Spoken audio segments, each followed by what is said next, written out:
¿con qué me encuentro? Con una mujer que está escribiendo en inglés sobre películas mexicanas y está como expandiendo esos universos. Y pues aparte que se está volviendo ya bestseller.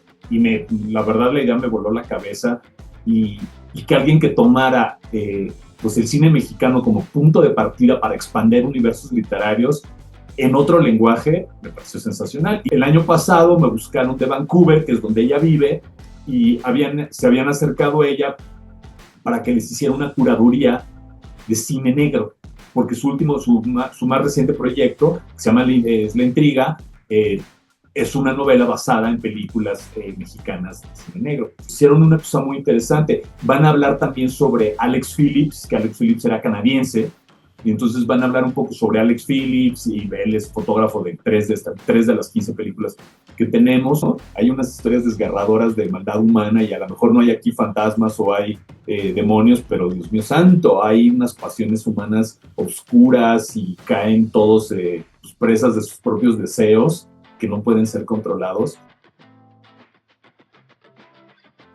Amigas y amigos de Cinéfilos en Apuros, ¿cómo están? Soy el Leonardo. En esta ocasión vamos a tener un capítulo que les va a inquietar, y les va a inquietar para bien, para revisar otra vez nuestro cine, el cine mexicano, particularmente el cine de terror, pero no es el único.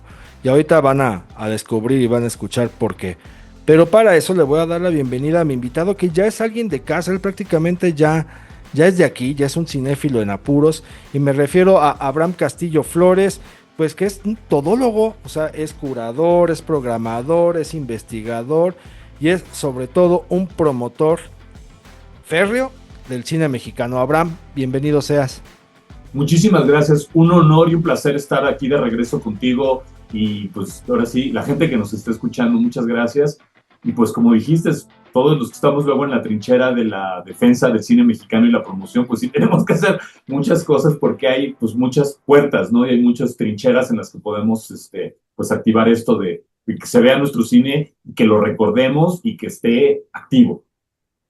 Oigan, a ver, yo nada más les quiero recordar que por favor se suscriban al canal de YouTube, vayan ahí donde está la campanita para que estén al tanto de los episodios que estamos subiendo, también como de las críticas de algunas películas, entrevistas que vamos teniendo también en el camino. Hagan lo propio en el canal de Spotify para que se les notifique inmediatamente cuando hay un episodio arriba, porque ustedes también enriquecen mucho este espacio con sus sugerencias, sus propuestas. No crean que no los leo, por el contrario, ya también les respondo y les contesto. Ahí están anotadas esas sugerencias de explorar el cine de Rodolfo de Anda como director. Créanme que sí está en la agenda. Dicho lo anterior, vamos a entrar en materia porque lo que nos tiene a Abraham y a mí reunidos aquí es algo que él puso sobre la mesa en mi panorama. Yo no conocía, pues, estos libros, yo no conocía a la autora ni el nombre de la autora, hasta que Abraham me dijo, oye, ¿has leído a esta escritora? Y me refiero a Silvia Moreno García. Le dije, no, ¿no has leído? No. Mira, es que tiene esta novela, esta otra novela, esta novela. Y Abraham muy efusivo, ¿no? Muy emocionado. Y le digo, bueno, si me las estás recomendando y me estás preguntando es por algo. Dices que estas novelas están basadas en el cine mexicano, o sea, son novelas basadas en el cine de Carlos Enrique Taboada, Chano Urueta, Juan López Moctezuma, y del cine negro o el noir mexicano. ¿Cómo es posible que no las haya leído? Pues no, Abraham, no. Y entonces dije, ahora tengo que hacer mi tarea, tengo que ponerme a chambear y ponerme al corriente de quién es esta autora, cuáles son estos libros y cómo fue, vamos a empezar, Abraham, cómo fue que descubriste a esta escritora y estas novelas. Fue muy curioso, yo digo, yo justo en el mundo del terror más o menos trato de andar atento de pronto si hay novedades editoriales, no solo las películas, y de pronto un día me saltó, ¿no? La aparición de Mexican Gothic, y yo dije, ¿cómo que quién es esa? ¿No? Y entonces pues, me hice del libro, ahí está, Ujú, Mexican Mexican Gothic, Gothic. ¿no? De Silvia Moreno García, y luego es así de escritora de Baja California que vive en Vancouver y que tiene una carrera bastante prolífica porque aparte es, ¿no? Descuentista, ¿no? Novelista, tiene, creo que está ahorita por la octava novela. ¿Con qué me encuentro? Con una mujer que está escribiendo en inglés sobre películas mexicanas y está como expandiendo esos universos. Y pues aparte que se está volviendo ya bestseller y la verdad la idea me voló la cabeza y que alguien que tomara pues el cine mexicano como punto de partida para expandir universos literarios en otro lenguaje, me pareció sensacional. Y bueno, y he estado siguiendo su carrera a lo largo de los años. Tiene otro libro que a mí me súper encanta, que es este, el de Nitrato de Plata. Ay, Ahí se va fuera de foco, pero ahí está, ahí está, ahí está. ahí está. Sí. Nitrato de Plata, que ahí mezcla a Juan López Moctezuma, Chano Rueta, Abel Salazar, ¿no? En una historia como de detectives y una película maldita en la Ciudad de México, con una sonidista mexicana. Entonces, me pareció cautivante alguien que tuviera ese amor por el cine mexicano y que lograra pues minarlo, usarlo como puntos de partida para crear todavía, expander todo esto, me pareció fantástico. Y luego sucedió todavía algo más lindo. Yo siendo ya conociendo la obra, cuando estuvimos en el Academy Museum presentando México Maleficarum, pues yo les decía a la gente, si les gusta el cine de Taboada que estamos enseñando aquí, pues vean las novelas, o sea, lean las novelas de Silvia, ¿no? Que está explorando esos terrenos. Y el año pasado me buscaron de Vancouver, que es donde ella vive, y se habían acercado a ella para que les hiciera una curaduría de cine negro, porque su más reciente proyecto, que se llama es La Intriga, es una novela basada en películas mexicanas de cine negro. Y entonces le piden que hagan una curaduría. Y entonces, pues, Silvia mandó la curaduría y me contacta a mí el BIF, que donde yo ya habíamos hecho, es más, mi primera plática que hice sobre cine mexicano de terror fuera de México fue con ellos en Vancouver en el 2017. Entonces, pues digo, tengo buena relación con ellos y me dijeron, oye, tenemos esto, pero no sabemos cómo por dónde ir. Y yo les dije, no, yo feliz de pues, trabajar esto, ¿no? Porque era una lista muy extensa, padrísima, y pues, digo, había títulos muy ya saben, clásicos, Gabaldón, ¿no? Que siempre, ¿no? Algunas del Indio Fernández, que obvio ya sabemos dónde están y quién las tienes, pero había toda otra serie de películas que había que, pues, buscar, ¿no? Existen DCPs, están ya subtituladas al inglés. Entonces, bueno, empezó todo este trabajo de coordinación y con los diferentes acervos y pues el resultado es hoy día que el 26 de marzo de este año arranca un ciclo en el BIF, ahí en Vancouver, que se llama México Noir, con 15 películas que celebran pues ese sabor tan particular del cine negro mexicano que se va a dar ahí en Vancouver. Silvia va a estar ahí presentándola, va a dar una masterclass el día de la apertura y hay toda una serie de eventos. Hicieron una cosa muy interesante. Van a hablar también sobre Alex Phillips, que Alex Phillips era canadiense, y entonces van a hablar un poco sobre Alex Phillips y él es fotógrafo de tres de las 15 películas que tenemos. Va a haber un concierto después de la proyección de Salón México. Entonces, hay toda una serie de actividades, pues celebrando eso, el cine mexicano, y te digo, yo estuve muy contento que pues, pude participar en esto pues celebrar también pues, a todos los archivos y gente que está a pilas cuidando nuestras películas. Es que, a ver, cuando me dijiste Silvia Moreno García, la novela tal, por ejemplo, La hija del doctor Moró, ambientada en Yucatán, me inquietaste por dos cosas, ¿no? La primera de ellas es, claro, o sea, la literatura de ficción o la novela funciona como un conducto, como un vehículo para poder acercar al público al cine mexicano, ¿no? Y que no forzosamente tiene que ser el público nacional. Eso es como por un lado de esta misma arista, ya que en México se tiende mucho a publicar y escribir de cine en ensayos, en biografías, pero como que hemos explorado poco el tema de la novela, ¿no? De cómo poder introducir en la novela o en la narrativa, pues ese cine noir, ese cine de terror, puede ser cualquier otro cine, ¿no? El cine de acción, el cine infantil, el cine de fantasía, la comedia mexicana, en fin, no lo hemos explorado ni explotado como pudiera ser, ¿no? Y como podría abrir más brechas y más caminos. Y me puse a pensar, y ahí voy al segundo punto, en este tipo de novelas como Londres después de medianoche, por aquí anda, Claro, sí. ¿no? De Augusto Cruz García Mora, que pues empieza a hablar de un filme que sí existió, que desapareció, que está, al parecer se quemó, que no se encuentra, que no hay una copia original de una película dirigida por Todd Browning. Y entonces, con base en esa historia real, él desarrolla una novela y nos muestra y nos asoma un relato que es fantástico, ¿no? Un fantástico que es tan fantástico que dices, a ver, o sea, me voy a poner a ver toda la obra de Browning y a ver si es cierto que existió esta película, y sí, por supuesto que existe, y empiezas a explorar el cine de Bela Lugosi, ¿no? O sea, habrá mucha banda que se entusiasme en función de la lectura.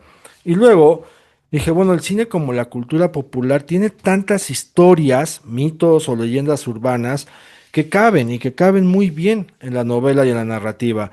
Y entonces me tengo que remitir a El misterio de la máscara perdida de Iván Farías, Claro.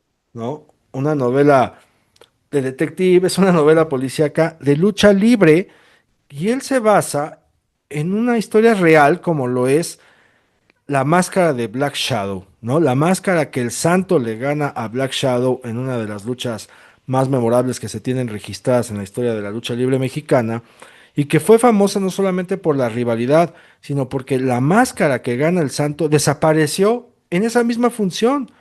El Santo nunca tuvo en su propiedad realmente la máscara de Black Shadow que ganó arriba del ring. Y la novela dice, yo voy a partir de ese caso para poder desarrollar una trama ficticia, pero muy apegada a la realidad. Es uno de los sucesos deportivos y de una de las historias deportivas más enriquecedoras, más nutridas y de la que incluso mucha gente sabe poco, ¿no? Que la máscara de Black Shadow, la original, desapareció esa noche y hay un montón de hipótesis, que si se la quedó el propio Black Shadow, que si la robó alguien que se subió al cuadrilátero y la vendió en la lagunilla y que permaneció en la lagunilla por mucho tiempo hasta que a un usurero la compró y la empezó a rematar en una determinada cantidad de billetes. Un montón, te digo, un montón de teorías que a mí me resulta fantástica y que incluso puedes decir, a cualquiera le creo, ¿no? A cualquiera le creo, pero siendo el hecho verídico más concreto el que, en efecto, el santo nunca tuvo la máscara de Black Shadow porque desapareció en esa misma noche de la lucha de máscara contra máscara. Así que digo, si la cultura popular tiene esta ruta como oportunidad para ser narrada, contada y acercarnos a nosotros como lectores o público a esos casos, descubrirlos, el cine puede hacer lo propio, que es lo que empezó a hacer, o hace más bien esta autora Silvia Moreno García, no con uno, o sea, ya tiene más libros que imagínate tú al público canadiense, al público lector mexicano también que vive en Canadá, que gracias a estos libros comienza a descubrir o a redescubrir el cine nacional, ¿no? Más allá de las películas, más allá de los ciclos reiterativos de vamos a ver todas las películas de Taboada, ¿no? O más allá de los libros de ensayos, más allá de los libros de biográficos, está este escaparate. O sea, eso a mí me inquietó mucho, Abraham. Yo no sé tú cómo veas esta parte de que también la literatura, la novela, sea un buen factor para asomar al cine mexicano, considerando, claro, que no siempre hay gente que lee. A mí me parece fantástico porque entonces te habla de estos vasos comunicantes que hay en la cultura y que luego no nos volteamos a ver con, y les damos el debido amor y cariño que deberían tener, ¿no? Eh, Más ahora que estamos tan permeados de tanta información y tanta desinformación, pues no sirve de nada. El hecho que de pronto podamos usarlos así como recursos naturales para generar más historias que de alguna manera nos interconecten, cosas que están si no en el inconsciente subcolectivo, pero que sí podemos compartir todos porque o vimos la película o lo que dice ahorita lo de Black Shadow, es fascinante y lo único que hace es que los mitos los hace crecer más, que a mí eso todavía eso me emociona muchísimo, como mitos que son de la sección del cine, pasan luego a la literatura, luego se regresan al cine y se van creciendo, está como mutación de las historias y cross-polinización entre las artes y al final de todo, pues, narrativas, a mí me parece hermoso, ¿no? Es algo sensacional. Y te digo, y que sea una voz, digo, a mí me llamó mucho la atención descubrir una autora mexicana, pero que escribe en inglés y que esté como usando el cine mexicano como punto de partida. Es fascinante, es fascinante y te digo, a mí lo único que hace es me da emoción porque también, como dijiste, toda la gente que te puede dar el lujo de, a partir de la novela, redescubrir, reencontrar, y a veces lo único que hace falta para este tipo de aventuras es eso, un empujoncito, ¿no? Porque ahí están, literal, y ahora más que nunca es fácil encontrarlas, porque antes era todo un tema encontrar las películas, pero ahora están fáciles de encontrar y tienen mucho que decirnos todavía. Literal, los muertos hablan, ¿no? No porque estén, ya se hayan ido o ya no estén, o no estén de moda, no tienen mensajes que decirnos y nos pueden seguir inspirando. A mí eso me parece fascinante y es una de las razones que a mí me mueve mucho a pues, siempre estar investigando del cine, de lo que se hizo antes, porque creo que tienen mensajes para nosotros hoy. Y ahora, hay tres detalles que pone sobre la mesa con relación a lo que Silvia Moreno García acerca al público lector. Uno de ellos es el nombre de Chano Urueta, un director con el que seguimos estando en deuda en México, de hacer un ciclo, de hacer una retrospectiva, de hablar más de su cine, porque es un cine muy versátil, o sea, le entró a todo, o sea, el señor hizo de todo, también fue actor, abrió puertas en Hollywood, tiene esta vertiente de que es el abuelo biológico de Blue Demon Jr., o sea, también se puede explorar por ahí, pero es de los directores que pocas veces se habla o se menciona cuando procuramos hacerlo de realizadores que vinieron a darle un giro a la época de oro del cine nacional. Luego, en la hija del doctor Moro, pues está ambientada en Yucatán. O sea que también es un estado muy nutrido, muy enriquecido, con una serie de leyendas que hay para dar y repartir, ¿no? Y es esto como voltear a ver al sureste mexicano pues junto con Pegado, propicias que público lector anglosajón le eche un ojito a Yucatán. Y tres, mencionabas el nombre de Alex Phillips, otro fotógrafo mexicano con el que también estamos en deuda de conversación, en deuda de revisar su filmografía, porque está la tendencia de concentrarnos en Gabriel Figueroa, ¿no? Como que si hubiera sido el único fotógrafo mexicano o el único al que mereciera honrarse. Y no, digo, México es una escuela de fotógrafos a lo largo de toda su historia, como para concentrarnos en uno solo, creo que ahí estamos fallando nosotros, no es culpa del señor Gabriel Figueroa. Y por último, el cine negro, ¿no? El noir ahora en Canadá. Recientemente, bueno, Rafa Viña publicó ediciones sobre el cine noir mexicano, más específico el neo-noir mexicano, ¿no? De 1960 para acá, por ahí lo encuentran en la Cineteca Nacional. Un gran documento, de verdad, gran documento que incluso funciona y sirve para darnos una idea de que la violencia en este país no nació ayer, no nació en el sexenio pasado ni hace dos sexenios. Cuando ustedes revisen estos libros de Rafa Viña se pueden estremecer porque ya el filme de aquellos años, de la década de los 50, los 60, pues retrataba en las ficciones cuáles eran las violencias que existían ya en la sociedad mexicana.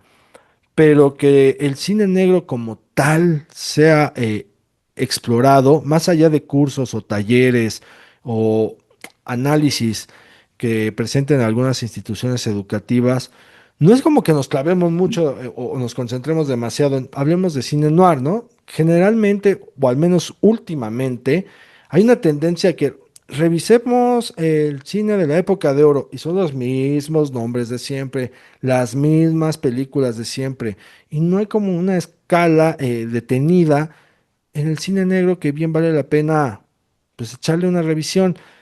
Y mira, lo están haciendo en Canadá, o sea, me llama también la atención que fuera de nuestro país, el cine mexicano tenga esa aprensión, genere ese interés que aquí en muchas ocasiones no tenemos porque tendemos a menospreciarlo, Abraham, ¿no? hay también ese menosprecio, existe esa idea de mirar hacia abajo nuestro propio cine, de condenarlo porque es mexicano, porque creemos que es mexicano.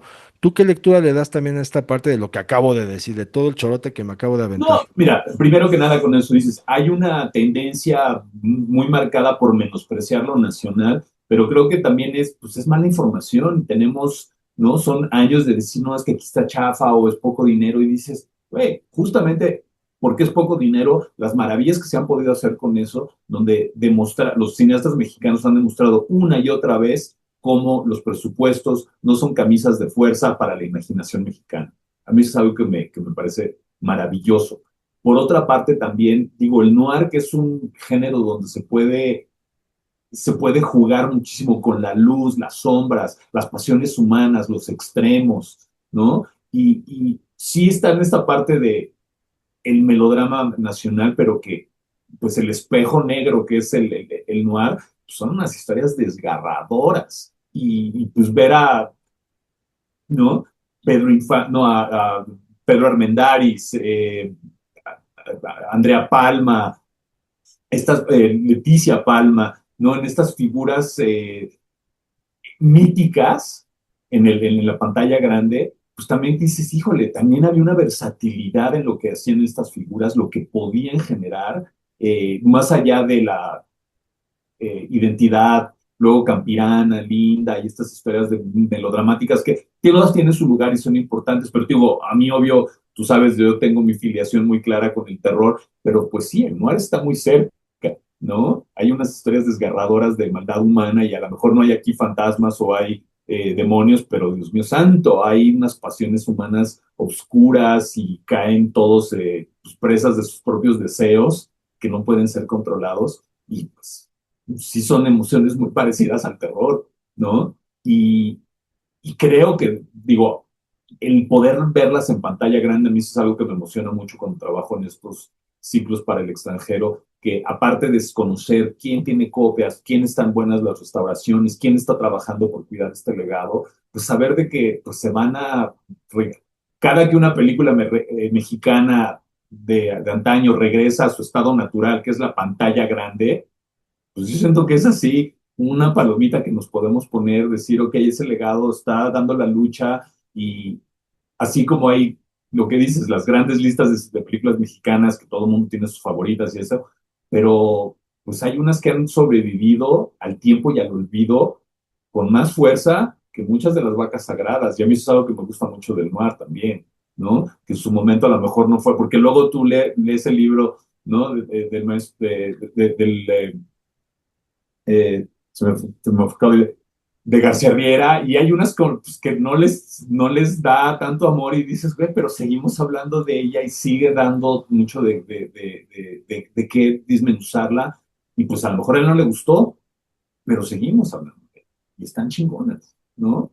Y pues, no sé, digo, yo cada que puedo colaborar en estas cosas, me da la emoción porque también vas descubriendo cuando las ven, o sea, el curador en jefe de Vancouver del BIF estaba fascinado cuando le mandaron, ¿no? Cuando ya organizábamos que le llegaran también en las copias, etcétera, las estaba viendo y me decía, ¿qué cosa? Me dice, ¿cómo es que llevo tantos años en esto del cine y no sabía de estas películas? Le dije, bueno, qué maravilla que, ¿no? Gracias a Silvia y yo que estoy aquí echándote la mano, pues te podamos acercar a eso. Y dice, estoy muy contento de lo que vamos a poder enseñar, ¿no? Al público. Y muchas de estas ya han viajado antes, ¿no? Sobre todo las de Gabaldón, que, ¿no?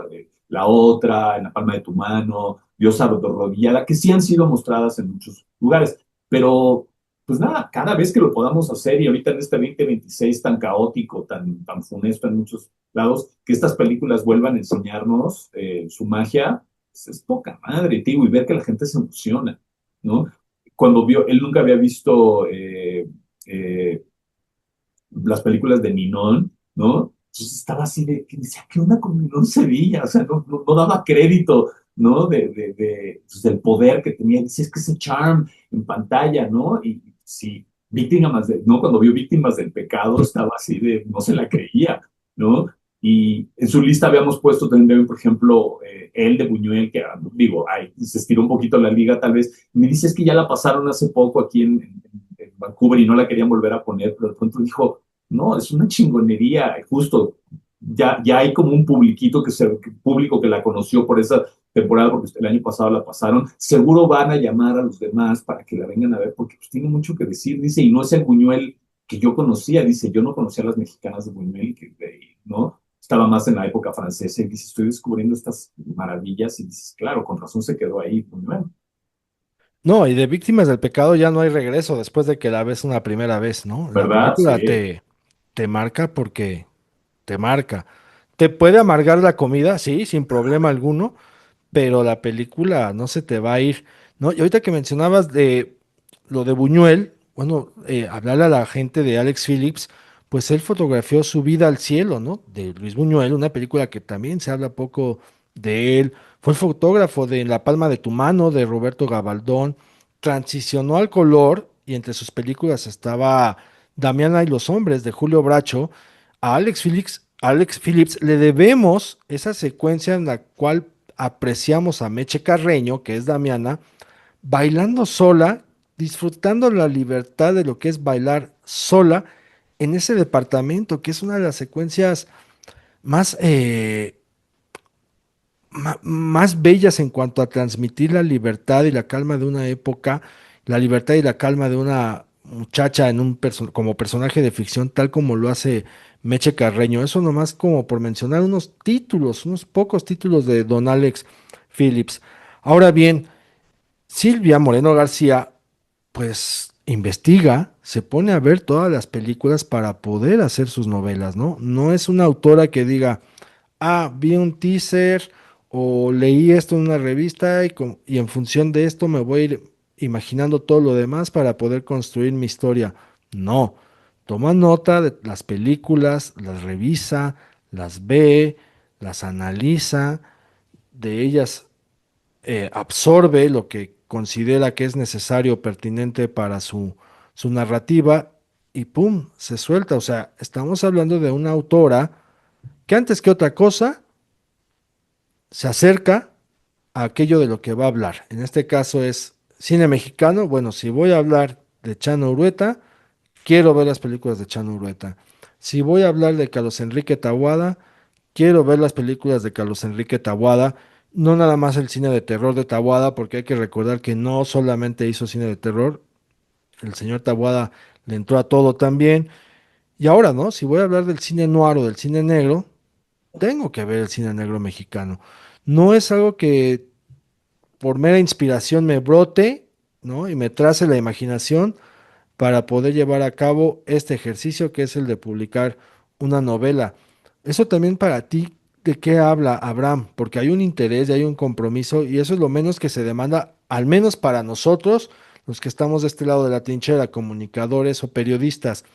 Yo no sé si los creadores de contenido o los influencers quieran asumir ese rigor, ¿no? Ese rigor de revisión de filmes, de revisión histórica de nuestro cine, pero nosotros sí, ¿no? Y hay algo, puede ser que en algunos casos digan, pues no me interesa, ¿no? Y a ver qué me imagino, qué pienso. Y ahora con la inteligencia artificial se corre más ese riesgo. Y aquí Silvia, la autora, dice, no, no, no, no, no.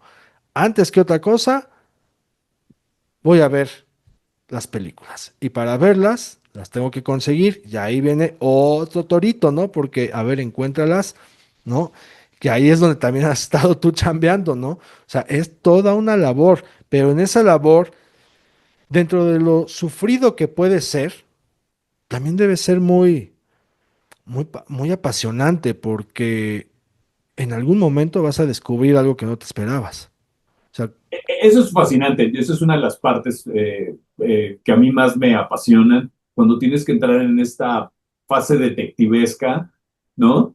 Que digo, obvio, sabes, vas agarrando cancha de preguntas quién las tiene, ya sabes más o menos las compañías que tienen más títulos, vas investigando, pero digo, a mí lo que más me apasiona es en que cada misión, cada misión de investigación, pues aprendes algo. Nunca, no hay nada peor que esa gente que dice que ya se la saben todas. A mí no hay nada que me guste más descubrir algo que yo no sabía. Pues es fascinante, ¿no? Y es de pronto, o saber más de algo y que una cosa te lleve a otra y estas cosas locas de investigación y que estoy seguro que Silvia tiene durísimo porque pues sí, para poder crear esos universos, pues tiene que conocer las películas al derecho y al revés, porque pues es, ¿qué me sirve de esto? ¿No? ¿Cómo? Porque hay aparte hace cosas estas que fusiona personajes. Por ejemplo, el Literato de Plata que tiene a un personaje que es Abel Urueta, que pues, no, obvio, Abel Salazar, Chano Urueta. Entonces, de pronto es algo que uno si tienes ya pues, un mínimo de conocimiento, dices, claro, aquí está juntando estas dos cosas, que podría parecer una barbaridad, pero no, es justamente también la maravilla de la ficción de poder, ¿no? Homenajear, juntar cosas y crear algo nuevo. Digo, yo me acuerdo mucho de esa cosa de Einstein, ¿no? Que decía que en el cine uno más uno no son dos, sino tres, es algo totalmente nuevo. Y yo siento mucho que hace eso en el trabajo de Silvia, ¿no? De tomando de estas ficciones, de estas narrativas mexicanas clásicas, dándoles nueva vida. Y está fantástico. Y lo que dices también sí, yo creo que es bien importante que sigamos pasando la voz, todos nosotros que estamos en esto, inspirando a la gente. Yo cada que hago algo y siento que alguien me dice, puta, yo no había visto esta película, o me quedé clavado y me puse a buscar y me encontré, digo, perfecto, ¿no? Cada persona que se ponga a conocer un poquito de cine mexicano, que le rasque más, porque aparte hay tanto, pues hay tanto y de veras, creo que es una época dorada ahorita de que se encuentran las películas restauradas, ya sea por las cosas de los Blu-rays o mismo YouTube, que es fantástico. Y cada semana hay gente que están subiendo copias bastante chidas de cosas que antes pues, estaban horrendas. Entonces es fascinante. Lo único que hay que tener es un poco de curiosidad y pues sí, paciencia, ¿no? Que también ahorita que nuestra atención es un poco lo que siempre quieren llamar, ¿no? Nos quieren robar, poder concentrarse y decir, bueno, si esto me gusta, si esto me da de emoción, hay que jalar la hebra. Y como dices, siempre va a haber descubrimientos y de cosas que uno no sabe. Y eso creo que es lo más chido. A mí eso es lo que más me apasiona. Y perdón, nada más quiero retomar una cosa que hace rato que decías de Chano Urueta, de estos personajes maravillosos. Pues Chano aparte tiene también esta historia de películas perdidas de él. Chano fue el primero que se inventó historias de terror con cosas aztecas, ¿no? Él estaba muy clavado en el pasado. Y, por ejemplo, Profanación, que es la historia de unas joyas que tienen una maldición azteca, pues está perdida esa película. Entonces, así como está la de Browning, pues alguien podría hacer una historia sobre Profanación. ¿Qué onda con Profanación? ¿Por qué se perdió? Y son de las primeras películas de terror mexicanas. Pues ya no existe, queda el póster y dos, tres imágenes. Pero entonces digo, pues sí, personajes como Chano, de que no solo hizo todas las películas, sino que pues unos dicen que estuvo en la revolución, unos dicen que tiene 4 carreras, era un hijo de, ¿no? De un diplomático súper sonado de la época, pero su mamá era también súper católica, entonces él mismo era una contradicción de estos dos polos, por un lado súper liberal y súper conservadores, estuvo en las cosas Vasconcelos de la época de Vasconcelos, se tuvo que ir y pues él tenía todas estas ideas y teorías sobre lo que tenía que ser el cine mexicano y que tal vez él no pudo expresar al 100 y otros retomaron, pero él siempre fue alguien que entendía el poder de lo que podía ser el cine mexicano. Y por eso creo que es tan apasionante regresar a su obra y poder descubrir a alguien que estaba, pues era un artista y era alguien que estaba tratando de estirar la liga en un medio tan difícil como es el cine, que pues, incluye, ¿no? Es tanta gente, mucho dinero, pero de pronto cuando se da la magia, pues brilla. ¿No? Y es fascinante que se siga explorando incluso fuera de México, o sea, que despierte tanto interés fuera de México. Este director que les digo también fue actor, estuvo bajo las órdenes de Sam Peckinpah, algo debió aprender también ahí, estando bajo la dirección de este gran director, algo observó y dijo, esto me puede funcionar para mi propio cine. Un personaje que con base en lo que ha comentado y ha narrado Blue Demon Jr., a quien he invitado continuamente a cinéfilos en apuros. A veces lee, a veces no mis mensajes. Señor Blue Demon Jr., si está escuchando este episodio, por favor ya acepte, diga que sí, para que nos venga a conversar de ese vínculo sanguíneo que tiene con un hombre como Chano Urueta. Bueno, con base en lo que ha mencionado el luchador, el demonio azul, pues cómo tuvo también él esta inteligencia, esta prudencia de decir, creo que la persona que puede sacar adelante a este niño es Don Blue Demon, ¿no? Porque además Blue Demon dijo, pues yo con gusto lo adopto junto a mi esposa. O sea, también ahí estamos viendo otra arista, otra lectura muy personal en la historia de Chano Urueta, en fin. para ir cerrando, Abraham, sobre esto de descubrir, de cómo también la literatura funciona para abarcar nuestro propio cine y la cultura popular, recuerdo que cuando fui a la Feria del Libro ahí en el Palacio de Minería y compré este del misterio de la máscara perdida, el chavo que estaba en el stand me preguntó, dice, oye, ¿tú ya te sabías la historia de que el santo le ganó la máscara a Black Shadow y la máscara nunca se encontró? Le dije, sí, sí, me la sabía. ¿Pero sabes quién se la llevó? Le dije, no, eso sí no sé. Dice, yo tampoco, pero solamente lo puedes encontrar en el libro. Le dije, compadre, me lo acabas de vender de una manera extraordinaria. No me puedo ir de aquí si no me lo llevo. Sí, no, no, no. Dije, este cuate es un gran vendedor. Y me gustó leer, o sea, me gustó leer cómo un evento o una historia ligada al deporte que está ahí y que muy pocos conocen, puede llevarnos a este plano literario de la novela, ¿no? Y lo mismo pasó con el libro de Londres después de medianoche, ¿no? Estaba ahí hasta atrás en una mesa de descuentos, dije, ay, a ver, y leí la sinopsis, dije, no, pues yo me lo llevo. Y empiezo a descubrir que este filme de Todd Browning sí existió, que hubo un incendio, etcétera. Dije, wow, si así me cuentas las cosas, me vas a inquietar y me vas a animar más a buscar y escarbar el cine. No quiero decir que otras maneras u otras formas de escribir no lo sea, pero vivimos una actualidad con una generación y con una generación anterior que ya se está empapando de muchas fallas que tenemos en la actualidad, como depender de la inteligencia artificial para darnos una idea de las cosas, o porque ya no quieres leer y prefiero el reel. Pues hay banda que ya no se va a acercar a los ensayos, hay banda que ya no se va a acercar a la propia crítica, es más, ni a la reseña cinematográfica. ¿Por dónde entrarle? ¿Por dónde buscar? Bueno, hay alternativas. Van a decir, es que las novelas, o sea, las novelas tampoco las leen, el mexicano no lee, no le gusta leer. Puede ser un punto de partida para hacer, no sé, audionovelas más breves, no sé, ¿no? O sea, tampoco es que yo tenga el hilo negro descubierto, pero sí lo hacen más atractivo, hacen una experiencia muy atractiva para empaparte en ese gusto por ver el cine, por descubrirlo y por indagar quiénes son estos directores, cuáles son estas películas, todavía existen, no existen, y es de verdad, es una experiencia muy gratificante cuando buscan una película que viene en uno de estos libros y la encuentran en YouTube o está en alguna plataforma y dices, aquí ha estado, ¿no? O sea, esta película aquí está, a ver, la voy a ver. Y puede pasar lo que le pasó a este señor en Canadá, que diga, ¿cómo es posible que yo no hubiera visto esto antes? Dicho lo anterior, Abraham, ¿qué caminos puede también encontrar el cine para llegar a las audiencias, no solamente en el plano literario, o cómo llevar el plano literario a otros ámbitos u otros campos para que se siga explorando y descubriendo el cine y acercarlo a la gente? Yo creo que es bien importante que nosotros, que o tenemos la información o somos apasionados, no dejemos de repetir una y otra vez la cantidad de opciones que hay, ¿no?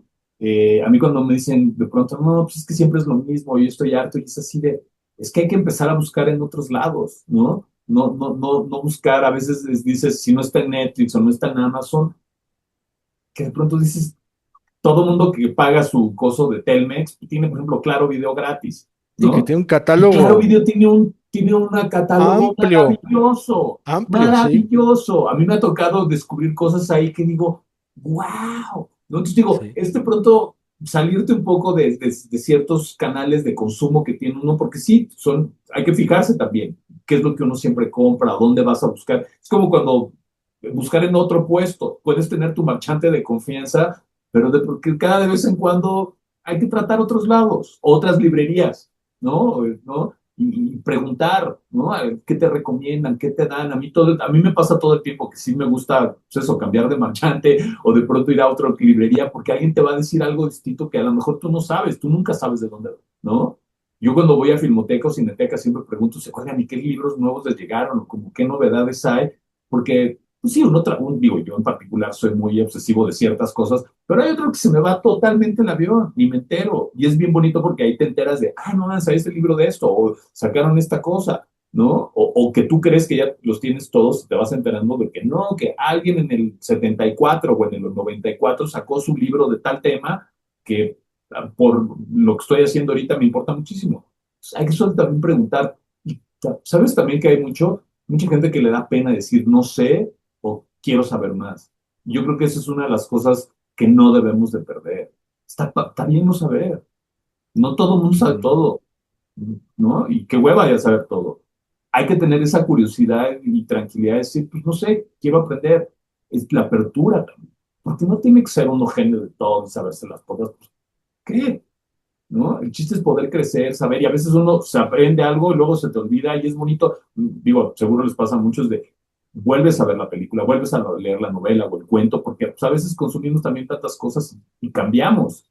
No sé si te ha pasado eso de que luego ves la película que te apasionaba cuando tenías 15 años o veintitantos y luego la vuelves a ver y dices, la madre, ya no me gusta. Pero pues la película es la misma, el que cambió es uno. Ah, sí, claro, me pasa Y eso con también Ghost, y eso La creo que sombra del también es amor, por fascinante. ejemplo, ¿no? Ahora no me Creo que eso gusta también nada. es fascinante, como estos procesos cuando estás no solo redescubriendo, sino a qué te habla, a quién, y que te sirven también como de puntos de referencia sobre quién es uno en ese momento, cuando consumiste algo del pasado y lo vuelves a revisar, ¿no? Entonces, digo, ya son ejercicios de introspección, pero bueno, también es de las cosas que estas investigaciones, estas curiosidades te pueden llevar, ¿no? Y que creo que es maravilloso. Pues es que en esto de decir no sé, se gana muchísimo más de lo que uno cree que se puede perder, porque sí, hay un ego ahí que dice, ay, no, no te vayas a ver ignorante, ¿no? Puede más a veces la soberbia que la humildad. Y en el no sé, he ganado mucho, por ejemplo, contigo, ¿no? Cada vez que me sacas algún tema, ¿no? Oye, ¿ya viste esta película? No. Y es como, ¿de qué me estás hablando? O ¿ya viste este detalle en tal película? ¿De qué hablas, Abraham? Y es como, mira, ¿no? Sí. Y lo mismo pasó ahora con Silvia Moreno García. Oye, Elías, ¿no has leído a... No. Y me asomaste a un universo interesante, ¿no? Interesante de observar, de leer, de decir, oye, a ver, aquí hay un tema para conversarlo, ¿no? Porque no nada más el plano literario, sino que el cine mexicano está interesando al exterior del país, un cine mexicano que a veces aquí se ha visto hacia abajo. También hablabas de esto de descubrir en otras plataformas en escarbar, como la de Claro Video, por ahí también está Tubi, ¿no? Que hay películas gratuitas que dices, mira nada más esto, ¿no? Y que cuando uno revisa esos aparentes filmes que fueron malos o algunos que denominan churros, vamos descubriendo que no, que también se va ligando a la literatura. A mí hay una película que me encanta de Gilberto Gascón, que es El Cafre, con Joaquín Cordero, basada en una novela. Y siempre me he preguntado, bueno, ¿quién tiene esa novela, no? O sea, debe haber en este país por lo menos una sola persona que conserve un ejemplar de la novela, que lo role, que lo preste para sacarle fotocopias, para saber cómo es esa novela que está relatando la vida de los transportistas de carga en la década de los 80, porque también sería fascinante leerlo como documento periodístico, documento bibliográfico, documento histórico de un contexto en específico. Entonces esas cositas, híjole, nos van ligando, nos van inquietando y sobre todo nos van guiando hacia eventos y materiales que desconocíamos y que están ahí alzándonos la mano para decirnos, hey, pues, veme, ¿no? O léeme. Entonces, eso también es muy gratificante, Abraham. Tal como Y, lo hiciste, repito, con Silvia Moreno García cuando me dijiste, ¿ya leíste? Échale ojo, a ver qué te parece. y digo, la maravilla también de que poder mantener vivos y como resucitar las voces de gente que ya no está o que no, o que de alguna manera su ciclo de vida desapareció, pero que están esperando nada más que vuelvas a abrir el libro, que vuelvas a ponerle play a la película y te puede desatar toda una serie de ideas, emociones, reflexiones, ¿no? O simplemente decir, así era el México de ese momento, porque eso es precioso de de las películas y los libros, que ya se vuelven documentos pues arqueológicos, cómo se vestían en ese momento, cómo era en ese momento en la Ciudad de México, ¿no? Que dices, ok, es una ficción, pero pues así se veía. Son esos postales del pasado. A mí eso me parece fascinante. Y bueno, nada más no me quiero escuchar ingrato porque en México tenemos a alguien como Gaby Román Mérida. Gaby, que si lo estás escuchando, mi reconocimiento para ti, porque eres de esas apasionadas del cine mexicano que nos has traído a directores como Chano Urueta, bueno, también a tu audiencia cuando se inscriben a tus cursos y talleres. Si ven los cursos y talleres de Gaby Román Mérida anunciados en redes sociales, créanme que no hay pierde. Con ella siempre se aprende y se aprende mucho. Directores como Alfredo B. Crevena y el propio Chano Urueta. Pero ahora sí, Abraham, para cerrar, pues ¿cómo es para ti también esta continua y constante exploración del cine mexicano, desde tus propios ojos como de los ojos de otros, ¿no? Que de alguna manera conectan con los tuyos, porque también eres alguien que tiene esa capacidad y tiene esa cualidad, y no lo digo porque estés aquí ni por echarte flores, sino porque creo que es algo que también nos permite dialogar a ti y a mí, que eres capaz de reconocer las cualidades en las otras personas y de decir, ah, mira, si esta persona está viendo esto, me interesa, voy a aprender y podemos entablar un diálogo que me va a llevar a mí también a descubrir algo en función de lo primario, como ya mencionabas, que es no sé, y si no sé, ahora lo voy a saber. Y una de las cosas más bonitas que yo aprendí cuando empecé a trabajar en festivales de cine es la idea de la comunidad, ¿no? La gente que va a ver las películas, la gente que sigue y que te das cuenta que hay este amor por ciertos universos y te das cuenta que hay un grupo fiel que tiene interés y que cada quien sabe algo distinto o aporta a las conversaciones y pues ir atendiendo esos grupos o digo yo cuando hice durante mis años de Mórbido pues fue una experiencia que me marcó muchísimo, ¿no? Y ahora que estoy fuera, pero estoy más en estos asuntos de investigación y de promoción del cine mexicano, me importa mucho mantener contacto y ir descubriendo también esos diferentes públicos que hay, especializados a ciertos temas o ciertos tipos de películas, que ahí están. Y son todas estas comunidades que están en México y fuera también, ¿no? Que son maravillosas, de las que uno no solo, uno puede no solo aprender, sino también aportar algo y desarrollarse. Entonces, digo, a mí estar en contacto con estos grupos me parece fantástico y es algo que cada vez valoro más porque cada quien desde su trinchera, pues se pone su granito de arena para que pues no se olvide, así como dices de Gaby Román, ¿no? O Rafa Viña, que es así, maestro de maestros, Roberto Fiesco, ¿no? Que Eduardo de la Vega, Rosario Vidal, Bonifaz, o sea, que nos expanden. El libro ahora, que no sé si viste el libro este que sacó Elisa Lozano, que editó ella, el de Cine de México, es una belleza. Hace años que no sacaban libros así, de esos grandototes, chonchos, con unas investigaciones gráficas chingoncísimas, y que dices, ok, ya hay mucha gente que ha escrito sobre estos temas, pero los vuelves a revisitar y pues con el tiempo y se va extendiendo porque vienen los capítulos nuevos sobre cine mexicano contemporáneo, son fantásticos, fantásticos. Y a mí me encanta ver cómo ya se está creciendo esta mitología del cine mexicano con los últimos años, porque no es lo mismo que siempre decías, bueno, hasta 2000, 2005, no, ahorita ya estamos pudiendo hablar hasta el 2026 y todo lo que ha venido y que ves los puntos de conexión, ¿no? Entonces, por ejemplo, ahorita que hay todas estas, las directoras mujeres, que hay toda una voz femenina mucho más plural y mucho más grande, cuanto antes podías decir, bueno, ahí estas tres, cuatro, ¿no? Y que se ha ido desarrollando, que ya vienen los libros, ya se está haciendo investigación de eso. Y es fantástico, a mí eso me emociona muchísimo. Van a sacar ahora un libro, Fundación Televisa, que ya no estaba haciendo libros, pero ahora va a sacar uno próximamente sobre Stillmas. Van a sacar un libro sobre los que tomaban fotos en los rodajes. Es un librote grandotote, hermoso, ¿no? Que el curador es Héctor Orozco, que es el de los curadores de Fundación Televisa. Es una belleza.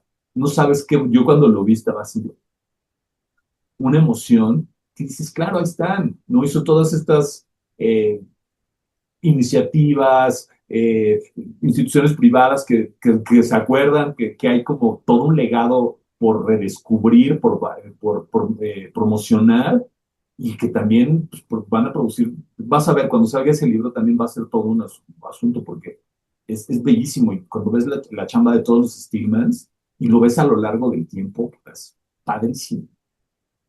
No, ves que contigo siempre se aprende algo nuevo. Y nada más para redondear, ya que pusiste el nombre de Rafa Aviña en el panorama, pues lo que hizo Rafa el año pasado con las charlas de cine Ah, mexicano lo que tuvo en máximo, la lo máximo. Cineteca Nacional, me parece un gran acierto de Rafa dirigir la mirada al cine mexicano de finales de los 60 y la década de los 70 para que el público descubriera filmes que desconocían, ¿no? Yo recuerdo mucho cuando en la función de María de mi corazón, de Jaime Ajá, Humberto Hermosillo, al final, pues Rafa sostenía conversaciones con la propia audiencia que iba a la sala. Y un señor levanta la mano, pide la palabra, y estaba realmente compungido el hombre, ¿no? Estaba muy sacado de onda porque dice, pues es que me reí gran parte de la película y ahorita me siento destrozado, usted me está enviando mal, muy mal a mi casa, o sea, hasta le reclamó a Rafa, pero con un énfasis muy ameno, ¿no? Porque fue ameno, es de, mire nada más cómo me va a mandar a casa ahorita así, no es posible que yo haya, que yo no haya visto esta película antes, etcétera.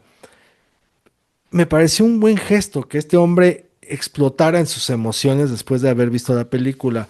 Corte A, volvió a la siguiente función y volvió a la siguiente función y volvió a la siguiente función. O sea, fue una persona del público que se maravilló con este ciclo encabezado por Rafa Viña y por descubrir películas mexicanas que no tenía en el radar. Pero ahora sí, para despedirnos, Abraham, ¿cómo le dirías a la banda de cinéfilos en apuros que nos está escuchando? Pues que le entren a explorar a Silvia Moreno García. Es más, diles así como me lo dijiste a mí. échense un clavado, digo, de veras, ahí está, Nitrato de Plata o Mexican Gothic serían dos de digo, serían creo que de las maneras, dos de las maneras más interesantes de entrar, o La hija del doctor Muró, que aunque no tiene, esa no tiene que ver con el cine mexicano, pero es como reapropiar esta historia del doctor Muró a una hacienda inequenera en Yucatán, Yucatán. pues es fantástico, aparte que le pone a la hija del doctor Muró, Carlota Muró, que entonces, bueno, ya se mete ahí con o sea, Carlota también tiene todo un significado en esa época, en fin, es fantástico. Esta manera también como de mezclar historia con ficción y una mujer de una creatividad sensacional. Entonces, pues sí, haciéndole anuncio de exploren la literatura de Silvia Moreno García, que está traducida al español, ¿no? Está en todas sus novelas y que ojalá esa las lleve a que revisen más cine mexicano. Pues Abraham, muchas gracias por venir una vez más a ilustrarnos con toda la baraja de temas que siempre tienes a la mano. Muchísimas gracias a ti, es un placer siempre platicar contigo, aprecio profundamente el interés en estas aventuras, en estas digresiones que hacemos y pues gracias a Cinéfilos en Apuros, que pues eso, nos mantienen activos, hay que inventarnos algo para poder volver a platicar contigo. No, no, no. Gracias a ti, te digo, por siempre aceptar las invitaciones. Y a ustedes que nos escuchan, amigas y amigos de Cinéfilos en Apuros, de esto va. De esto va precisamente el gusto de hablar de cine, que no se quede nada más en el yoísmo del yo vi, yo vi, yo vi, yo vi, yo pienso, yo interpreto. No, no, no, sino que también hablemos de las películas, que escuchemos otras voces, que volteemos a ver qué se está haciendo en otros lados con relación de aquello que nos inquieta, nos interesa o nos genera curiosidad, en este caso específico, el cine mexicano, que es nuestro cine que al menos a mí y a mi invitado nos encanta mucho. Y ya saben, bienvenidas sean sus sugerencias, sus comentarios, sus quejas, sus propuestas, porque aquí la charla cinéfila la hacemos todos.